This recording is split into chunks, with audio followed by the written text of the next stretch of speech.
Hello guys, today we'll talk about how to fix or how to solve the problem of not available on the application of X Twitter. You will go to settings. In this page you will go to apps, default apps, app settings. In this page you will go down until you find this window of X Twitter and you will click here. In this page of app info you will click on first stop and you will click OK. Here you will enter to the window of storage.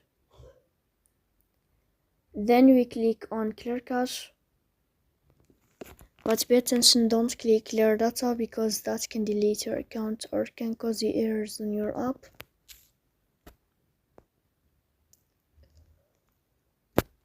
In the end you can turn off your phone and you can restart your phone, so please